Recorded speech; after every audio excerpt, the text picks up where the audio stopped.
दिल्ली के पालम एयरपोर्ट पहुंचे प्रधानमंत्री मोदी ने दुखद हादसे में शहीदों के परिजनों से की मुलाकात। शहीदों के पार्थिव शरीर को नमन कर पुष्प चक्र के साथ दी श्रद्धांजलि। बेहद दुखी नजर आए पीएम मोदी। राष्ट्रीय सुरक्षा सलाहकार अजीत डोभाल ने भी दी श्रद्धांजलि।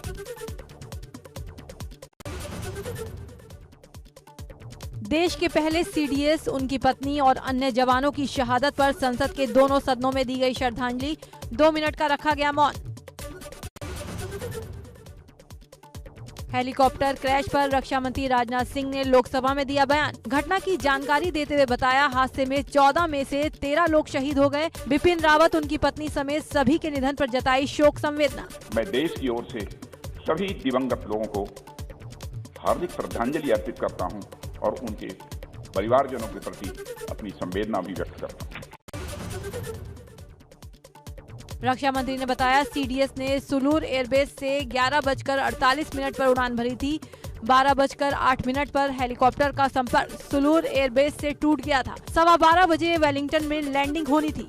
एयरफोर्स के Mi-17V5 हेलीकॉप्टर ने कल 11:48 पर सुलूर एयरबेस से अपनी उड़ान भरी, जिसे 12:15 पर वेलिंगटन में लैंड करना था। सुलूर एयरवेज के एयर ट्रैफिक कंट्रोल ने लगभग 12:08 पर हेलीकॉप्टर से अपना कांटेक्ट खो दिया। राजनाथ सिंह ने कहा, सबसे पहले स्थानीय लोगों को हादसे की सूचना मिली। हादसे के बाद तुरंत रेस्क्यू शुरू किया गया। Group captain Varun Singh life support system पर हैं। कुन्नूर के पास जंगल में कुछ स्थानीय लोगों ने आग लगी हुई देखी। जब वे भागकर उस स्थान पर पहुंचे तो उन्होंने मिलिट्री हेलीकॉप्टर के अवशेष को आग की लपटों से घिरा हुआ देखा। Group captain Varun Singh Wellington के मिलिट्री हॉस्पिटल में लाइफ सपोर्ट पर हैं और उन्हें बचाने के हर संभव प्रयास किए जा रहे हैं। लोकसभा में राजनाथ सिंह ने कहा, आईएएफ ने सैन्य हेलीकॉप्टर हादसे की त्रिसेवा जांच के आदेश दिए। जांच का नेतृत्व एयर मार्शल मानवेंद्र सिंह कर रहे हैं। जांच टीम वेलिंगटन पहुंचकर जांच शुरू भी कर चुकी है। इस दुर्घटना के संबंध में इंडियन एयरफोर्स द्वारा एयर मार्शल मानवेंद्र सिंह की अध्यक्षता में एक ट्राई सर्विस इंक्वायरी के भी आदेश दे दिए गए हैं। इंक्वायरी टीम के ऑफिसर्स ने कल ही वेलिंगटन पहुंचकर अपना कार्य भी प्रारंभ कर दिया है। हादसे पर लोकसभा स्पीकर ओम बिरला ने भी दुख जताया। हेलीकॉप्टर हादसे में शहीद हुए सभी पदाधिकारियों के परिजनों के प्रति शोक संवेदना जताई। सभा की ओर से मैं सभी वीर सैनिकों की प्रति हार्दिक संवेदना व्यक्त करता हूं तथा ईश्वर से प्रार्थना करता हूं कि उन्हें इस असहनीय दुख को सहन करने की शक्ति प्रदान दे। प्रधानमंत्री नरेंद्र मोदी ने संसद में वरिष्ठ मंत्रियों के साथ की बैठक में मौजूद लोगों में केंद्रीय मंत्री अमित शाह, राजनाथ सिंह, प्रहलाद जोशी, निर्मला सीतारमण और अनुराग ठाकुर रहे शामिल।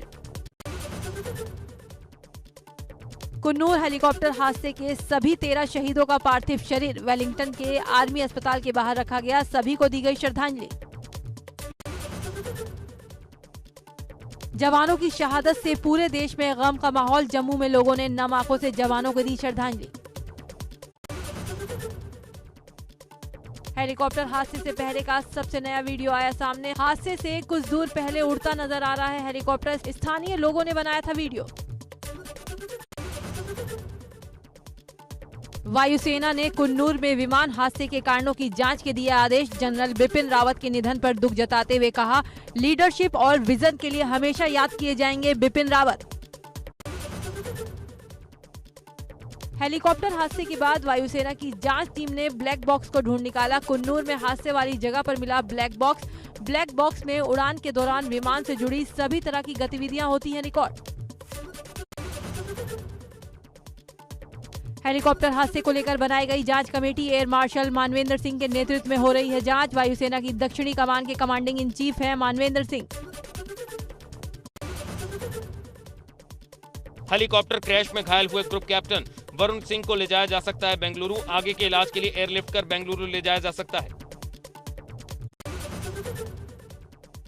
देहरादून में कांग्रेस कार्यालय में आयोजित शोक सभा में हेलीकॉप्टर हादसे में शहीद जनरल बिपिन रावत को दी गई श्रद्धांजलि। हरीश रावत ने कहा, सीडीएस का यूं चले जाना देश के साथ साथ प्रदेश के लिए अपूरणीय क्षति। अल्मोड़ा में बीजेपी ने शोक सभा का किया आयोजन। गांधी पार्क में भाजपा कार्यकर्ताओं ने सीडीएस बिपिन रावत की फोटो पर पुष्प अर्पित कर उन्हें श्रद्धांजलि दी। हेलीकॉप्टर हादसे में शहीद जनरल बिपिन रावत के पैतृक गांव पौड़ी के सैंड में सन्नाटा पसरा। स्थानीय विधायक ऋतु खंडूरी, कांग्रेस के पूर्व विधायक शैलेंद्र सिंह रावत और स्थानीय लोगों ने बिरमोली खाल गांव में शोक सभा का आयोजन कर उन्हें श्रद्धांजलि दी। शुक्रवार को दिल्ली में होगा जनरल बिपिन रावत का अंतिम संस्कार। राष्ट्रीय सम्मान के साथ दी जाएगी आखिरी विदाई। अंतिम संस्कार के लिए उनकी छोटी बहन और भाई भी वहां मौजूद रहेंगे। कल सुबह 11 बजे से दोपहर 2 बजे तक होंगे सीडीएस के पार्थिव शरीर के अंतिम दर्शन। कामराज मार्ग से दिल्ली कंटोनमेंट के बरार स्क्वायर शमशान घाट तक निकाली जाएगी उनकी अंतिम यात्रा।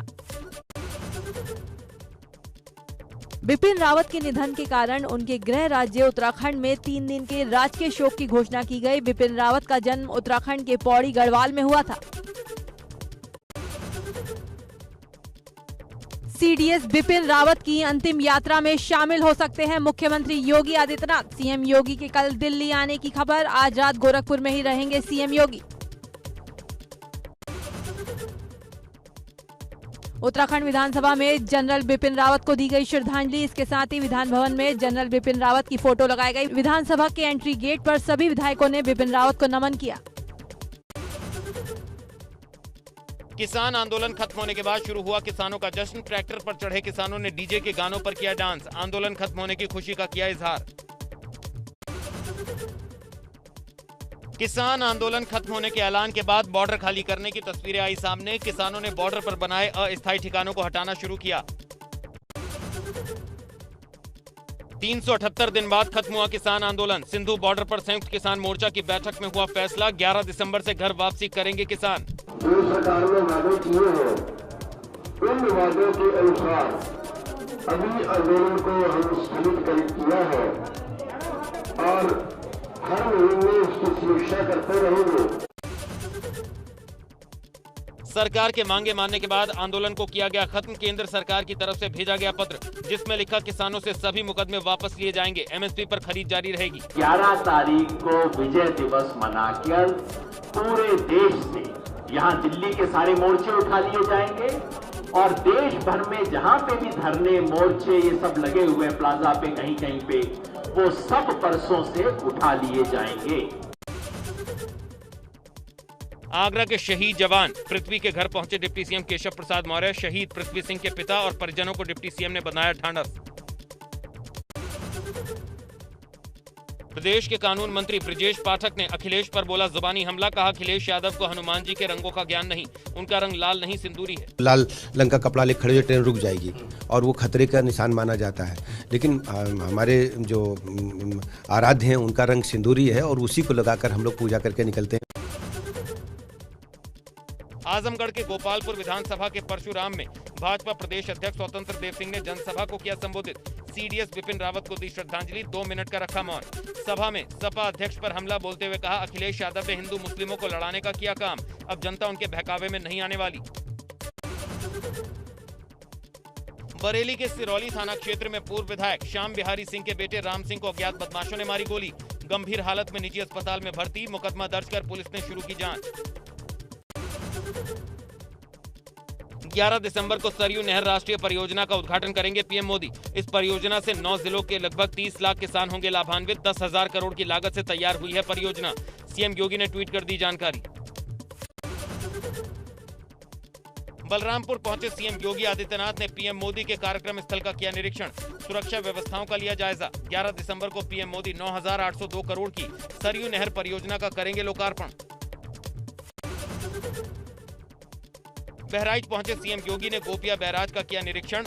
जनता को संबोधित कर बताई परियोजना की खूबियां। कहा 78 करोड़ की लागत से शुरू हुई थी परियोजना, जिसे पूरा करने के लिए 9,802 करोड़ रुपए हुए खर्च। 9 जनपदों के तकरीबन 30 लाख से ज्यादा किसान होंगे लाभान्वित। कहा 44 साल से लंबित पड़ी थी योजना।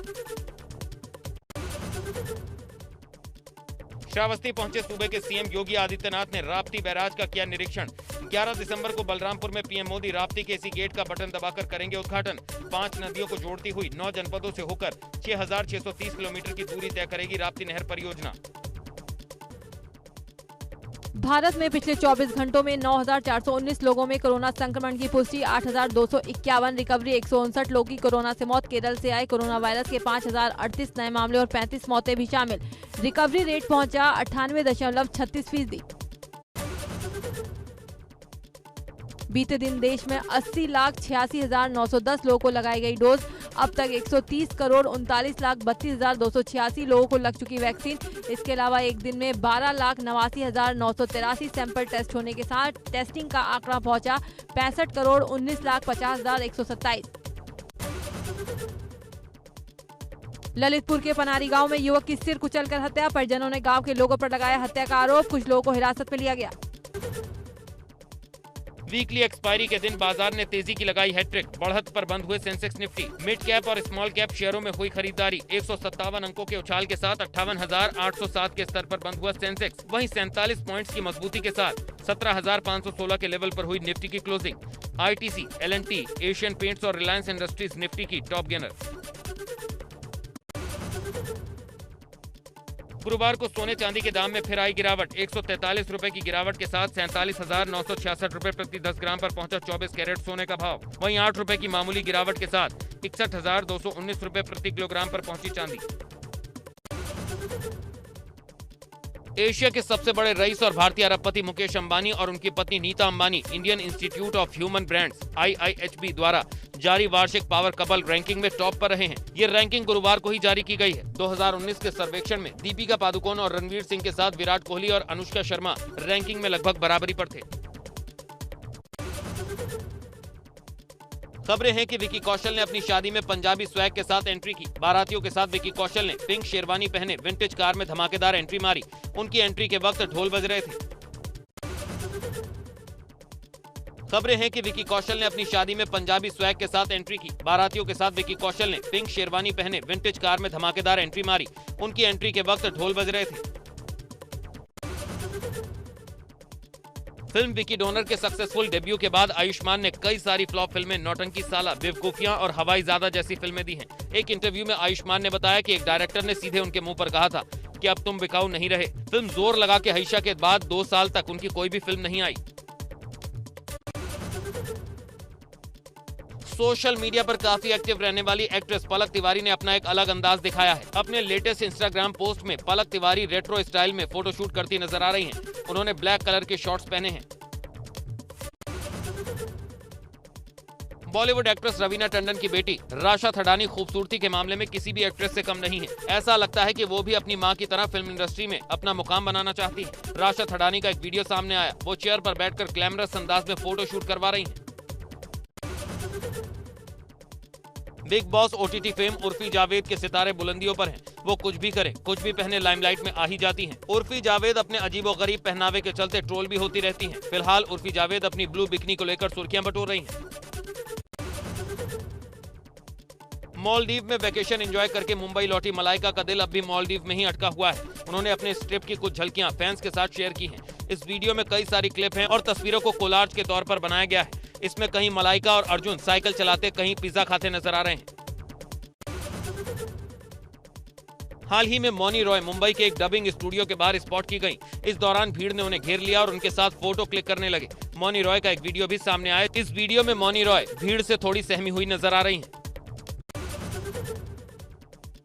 निया शर्मा ने वीडियो पोस्ट करते हुए एक कैप्शन में लिखा, थाइज में थोड़ी सूजन आई हुई है, कमर में दर्द है, लेकिन रील तो बनेगी ही बनेगी। वीडियो पोस्ट करते हुए फैंस को निया ने बताया कि उनकी तबीयत इस डांस के दौरान कुछ ठीक नहीं थी। भोजपुरी सुपरस्टार खेसारी लाल यादव की मुश्किलें बढ़ गई हैं। छपरा कोर्ट ने खेसारी लाल यादव के खिलाफ गैर जमानती वारंट जारी किया है। मामला 2019 में सारण जिले के रसूलपुर थाना क्षेत्र का है। जमीन खरीद के बाद भुगतान में दिए गए चेक बाउंस और पैसों के लेन देन के संबंध में मामला दर्ज है। मीरा राजपूत ने अपने लिटिल मंचकिन जैन संग इंस्टाग्राम हैंडल पर एक फोटो पोस्ट की है। फोटो में मीरा के बेटे जैन उनके पीछे खड़े हैं, लेकिन उनका चेहरा नहीं दिखाई दे रहा है। लेकिन ट्रोलर्स की नजर मीरा के पैरों पर पड़ गई। कई ट्रोलर्स ने उन्हें पैरों की वजह से ट्रोल भी किया।